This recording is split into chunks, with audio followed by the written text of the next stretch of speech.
Hey guys, this is Mrs. Jones, your English instructor, and I just wanted to pop in and cover some last minute reminders with you regarding your research paper.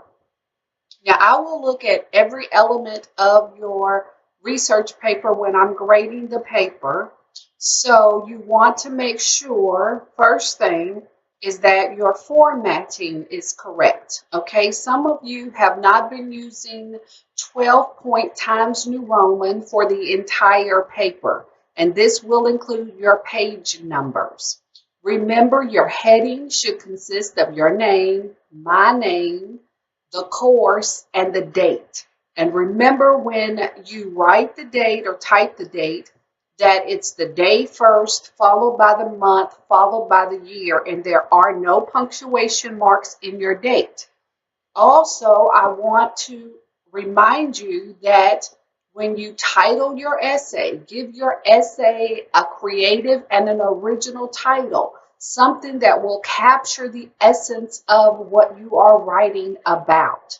Okay, so if you're writing about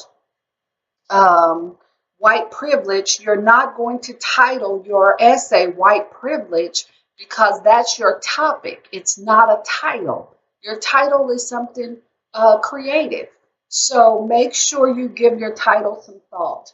Now, the first word and the last word of your titles are always capitalized, and any significant words in between the first and the last word. Now, do not underline the title of your essay. Do not bold print it. Do not italicize it or anything of that nature. You're going to simply center it above the first paragraph. Now, guys, with your line spacing, you want to go in and you want to change the line spacing to double space, and you want to click the little box that tells you not to add any additional lines. Some of you are ending up with extra lines in your heading, extra lines between the heading and the title. It should just be double spaced. Now, in the first paragraph, I'm going to look for some very general but background information on your topic, and you're going to end the introduction with your thesis statement. This is an argumentative essay, so your thesis statement should be a statement that someone could disagree with or take the opposing side of. So your thesis statement will be somewhat debatable, okay? But it's the position that you have taken on this particular topic, okay?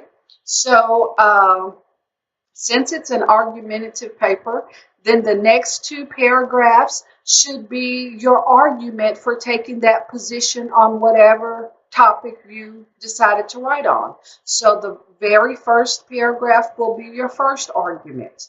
And then in the second body paragraph, it will be your second argument for that position. So what I tell my students to do when they're writing their argumentative essays is to pretend that they are an attorney. We've all watched, these court TV shows, and we know how to argue our positions. We do it all the time. So that's what you're doing in the first two body paragraphs. Some of you may have three arguments. If so, then your third body paragraph should be your third argument. But at some point in your paper, you need to address a counter argument. Any way to win an argument is to always be prepared for what the opposing person will come back at you with. So you might want to say, some believe, and then you will have a rebuttal to the counter argument, okay? So at some point you might want to do it in your introduction, or you might want to allocate your third body paragraph for your counter argument and a rebuttal. Now, your conclusion will restate your position or your thesis statement, but not verbatim. And then you want to recap the two arguments that you made or three arguments that you made that support your position, okay?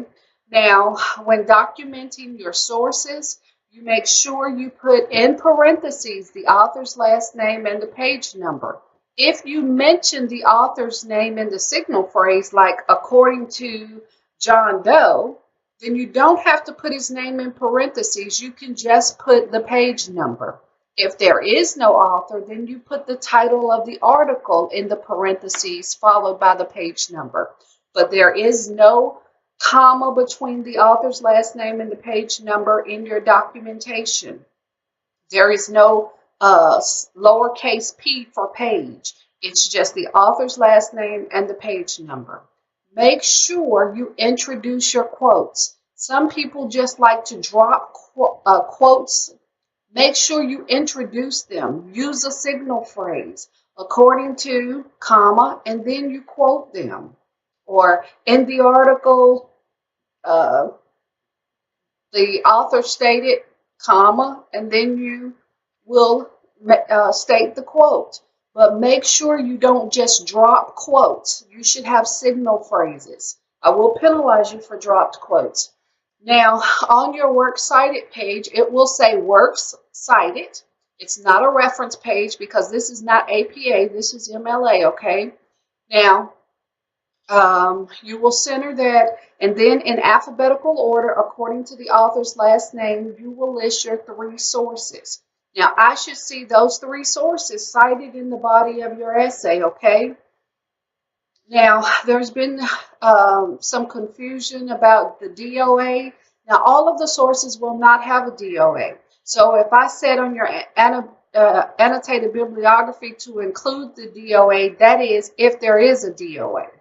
And there usually is with articles from the database, but not always. So let's see, is there anything else I need to cover? Now, keep in mind that this is a 500-word essay. It's grading research papers. It's very time-consuming, so try to adhere as closely as you can to the word count. But I'm looking forward to reading your essays. Some of you have asked if you need to include your annotated bibliography. No, your annotated bibliography was returned to you for you to use in the construction of your research paper, but you do not have to return that with your research paper. Your sources should be listed on a Works Cited page. If you have any questions, feel free to email me throughout the weekend. I know you guys will be working on this. I hope that you have taken the time to stop by the STAR Institute or one of the writing labs to get some assistance. And also, under student resources in your Blackboard shell, there's something called Smart Thinking, and you can submit your papers there. And online tutors will look at your paper and give you some feedback. Now, when you go to the lab or the STAR Institute, no one will edit or review your paper and tell you what's all wrong with it and what you need to fix. But they will answer any questions or address any concerns that you have. So make sure you utilize the sources that are, the resources that are available to you. I had hoped that during the week that some of you would drop by my office or schedule a telephone conversation, and I didn't have that happen. So I hope that means that everything's under control and you understand what you're doing and you're on the right track, because this assignment will count 200 points. So doing well on this assignment will, of course, improve your average. So we're at the end of the semester, so make sure you put forth your best effort and do some of your best writing. But like I said, if you do have any questions, I will be available via email this weekend. Your final draft will be due Monday before midnight. This coming Monday, November the 12th, before midnight. I will not take any late submissions since I did give you more time to work on this assignment than any other assignment. So hopefully you're prepared to submit your paper Monday before midnight. So good luck to everyone. If you have any questions, don't hesitate. Drop me a line and I will respond as soon as possible throughout the weekend and holiday. Thank you. And happy Veterans Day to any veterans out there.